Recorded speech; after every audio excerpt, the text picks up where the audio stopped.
Good morning. The time is 6:57 a.m. Monday morning, October 27th, 2025. Today I do my first appointment for therapy, and so I should do a seminar. This is sarcasm, this is humor.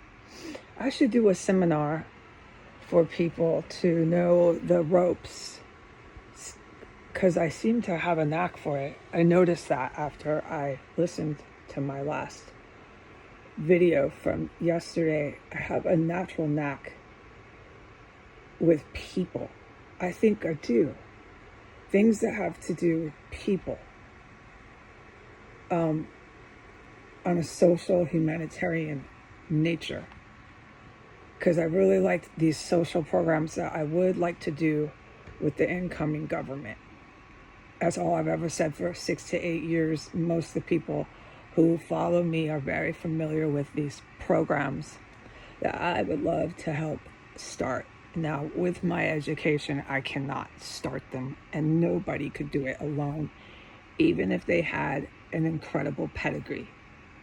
If they had an incredible pedigree, you can't do something like that by yourself. But basically take both of the Roosevelts and take JFK and put it back. Just put it back. And then, rewrite the Constitution, obviously, because this was a dismal failure. Now you have nothing but organized crime, convinced they're taking over the entire Western world. It's the West. And then they keep going after anyone that is against pimps who lock women in rooms and sell them like cattle. You know, a pimp will lock a woman in a room. If people don't know that, they take the handles off the doors and they get these girls trapped in a room. It's like human trafficking, but they don't make them work at like a labor place. They sell their bodies, and then these same pimps just kill these women.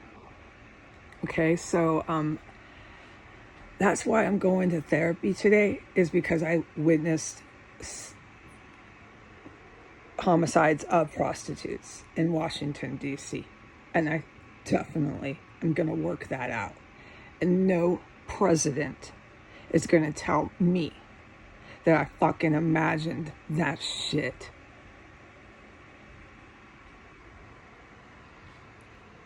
That happened under Donald Trump when he was in office before Joe Biden stepped in. There was 5 prostitutes. We'll tell the story again and again later. By the time any of them left, there was 2 left. 2 of them walked out the front door. I witnessed 3, but there was another one that came in, and I witnessed one of those ones also be killed in that house. Yeah. The first one, at the time it happened, I said it sounded like her pimp beat her up, because she knew her killer. And so I witnessed the whole fucking thing, okay? And no fucking president is going to tell me that I imagined that.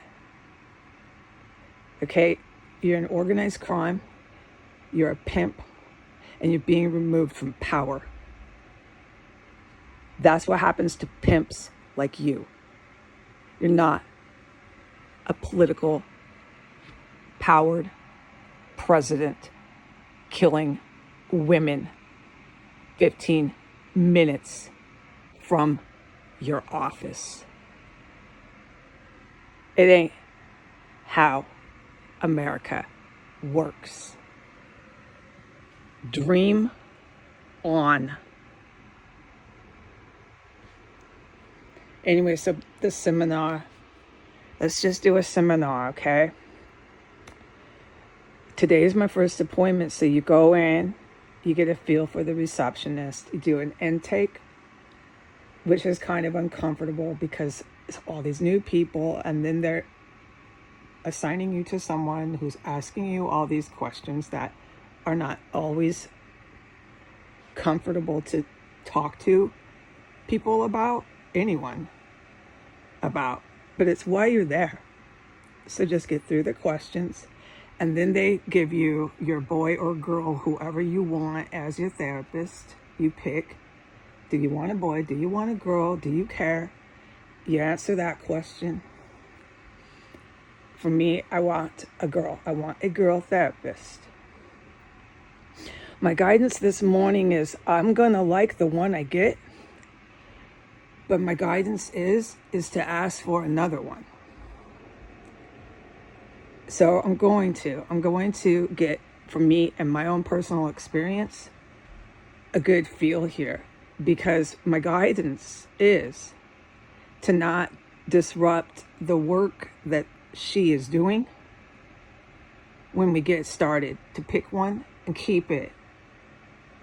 That's for my personal journey. If you're in sessions with somebody after your intake, after you've started going to your appointments, you can always say, I don't like you, I want a different counselor. But it's really best to express how you feel to your therapist, to your counselor, because they're about that. They're about communicating, resolving the anxiety, resolving whatever you might feel resentful. It happens when you're working out a lot of issues that are the reason why you scheduled the appointment in the first place with a counselor. So they're prepared. A good counselor is prepared. After about 6 months to a year, if you're there that long, they're prepared for their client to suddenly be mad at them. It's very common that the client gets mad at their therapist at least once. So if you get mad at your therapist because they said something, and it's a very intimate relationship that you have with your counselor, it becomes that. You need to just be brave and say, I'm mad at you. What you said made me upset. And you know what? They'll work it out with you. But if this counselor really isn't fitting into your groove, I'll spell it, groove, Groove. If you really know it, then talk to someone and get a new one and start a new session with a new counselor. Whatever you do, don't quit. Don't quit, because some therapy, especially with drug and alcohol related issues and other issues that are really serious, you're not going to be done with those sessions for a good year or 2 years. Sometimes it's 2 years. You need to keep going to your drug and alcohol counselor for a little while. It's true, especially with people in recovery. Like, you want this long-term sobriety, right? Well, you have to work for it. You can't just do 2 and 3 months of therapy counseling and say, I'm better now. So I happen to know these things, and I do a little seminar, and there I just did it, okay? But the reason why I'm going is because of events that I survived that were so violent and so unforgettable. And I watched the local police continue to protect the accomplices that attacked that woman that was upstairs above me on the 3rd floor, and that attacked the woman that was in the kitchen on the 1st floor. Yeah. Yeah, I'm a witness to two more, but they started engaging in homicide of prostitutes in that house without any doubt. I know I've got solid eyewitness testimony to that. I don't question or wonder anything about that. And so I am very aware of how corrupted the Washington, D.C. Police Department is. Yeah. And I won't forget the nasty looks they gave me for the rest of the time that I was in D.C. and how despicable that was. It was always men, male officers. And I had witnessed violent murder of hookers. And what I say to women who are in the sex industry is, please get counseling. You are one of the people that needs therapy, and you are one of the people that I would suggest to please just get some therapy, because what you are doing is so self-destructive. I'm a hands-on witness to the choices you've made and what these men do to women like you. And I would say to a woman in the sex industry to please get some therapy. Please take my advice, go into that intake. Don't be ashamed of yourself. Just get out of the sex industry and stop putting yourself in so much danger, because that's what you're doing. And a proper licensed individual with a license and proper pedigree can help you stop putting yourself in danger, because that is what you're doing. Okay, and as far as the politicians in Washington, D.C. that wanted to pretend that did not happen at 1509 A Street Northwest, I have this to say to these men and some of these women in political power. Dream on. Let me spell it for you. DREAM. Dream on. ON.